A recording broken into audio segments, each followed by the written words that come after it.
Morning teenager nde ngozi imene yapangika ku USA Wednesday pa 29 January usiku. Ndege yomwe imachoka ku Kansas ya American Airlines inapezeka kuti inatenga anthu 60, crew anthu ogwira ntchito mu ndege mungati anthu 64, ikuchoka ku Kansas imapita ku Ronald Reagan National Airport. Nde ikufika ku National Airport kuja ma air traffic controllers anauza kuti akatere pa landing strip ina, kuti akatere pa msewu wina osati umene amayenera kuterawo. Nde anavomera kuti tikatera, anapasa ma directions bwinobwino, panalibe vuto. Komanso pa nthawi yomweyo panapezeka kuti pali helicopter akuiti Black Hawk, Black Hawk ya military. Munali ma soldiers atatu onera kuti apanga training. Nde training yawoyo anapita pa Ronald Reagan National Airport. So Reagan National Airport akuti ndi busy kwambiri. Ma airport ajoma tina ikutera, ina kukwera mwamba, ina ikutera, olumwina zina kundondozana kumene chifukwa olo video yake pakuoneka kuti panali ndege ina imakhala katika ikulowera kuti pamene imene iyi ya American Airlines imafika kuti ikuzatera. Mai wina mu ndegemo anali atatumiza message, amuna ake anali ali pa airport akumudikirira.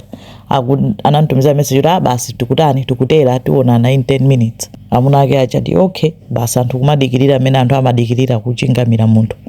Nde helicopter ija imauluka pamene pamayenda ndegepo edi.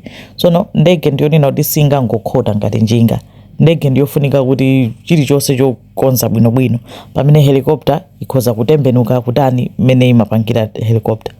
So helicopter icha ikuuluka pamalo pamene paikuuluka so ndege zambirimbiri. Nema ya traffic controller anayiona ndikuachita contact a helicopter kuwafunsa kuti mukuiona ndege ikubwera ikuzaterayo. Ndeyo acha anavomera kuti tikuitani tikuiona. Kena kuachitaso contact foito anaona kuti sakusuntha akupita be path ya chani ya ndege. Afunsa so kachiwiri kuti mukuiona ndege ikubwera ikuzaterayo, nkwauza kuti atani adikira izungulire kumbuyo ndege. Iwo achadi nkuvomera koma sana sinthe konse amapita be kumene autani akupita. Kenako mawu maliza amveka pa recorder anthu amu ndege mucha masoja zacha akufuula mpamene chani ndege satani zagundana. Kapena nena kuti helicopter yagunda ndege. Ndege ija yapezeka kuti yaduka half malire. Nde pambali pa airport ipo pali mtsinje Potomac River.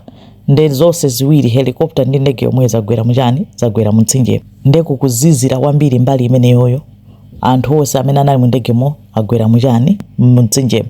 Ma rescue operation nthawi yomweyo afaya polisi uthamangira mmene muchama kuti atani athandize anthu. Nde kunali mdima, anthu agwera m'madzi, ntchito yoti atuluse anthu kuti aoneka anthu atapezeka ena ali moyo kapena chani. Usiku wonse akhala kuti akusakasaka anthu. Apapa apezeka kuti atulusa matupi 30 by now. Anthu onena kuti anthu 30 amwalira. Komanso apapa angodziwiratu kunena kuti nanga ngozi yachitika usiku. By now anthu agwera m'madzi, zikusonya zoti palibepo amene watani wapulumuka. Nde ngozi yake yodabwitsa yosonyeza kuti ikanatha kuchitidwa avoid. Kuti helicopter ya military ikuuluka pa busy airport poti pakubwera ndi kuchoka ndege zambirimbiri, nkupezeka kuti mpakana yakaombana ndi ndege. Akuti ma passengers ena inali timu ya figure skating. Anthu ajama khanga atakuvina atavala ngati zisapato zopangira skating kumapanga skate pa ice.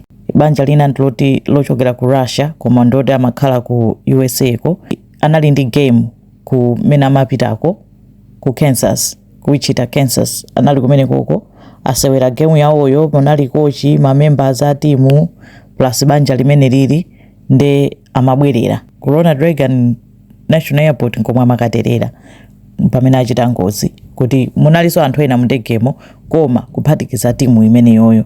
Nde izo ndi update chabe ya zimene zikuchitika ku USA. Zikomo kwambiri.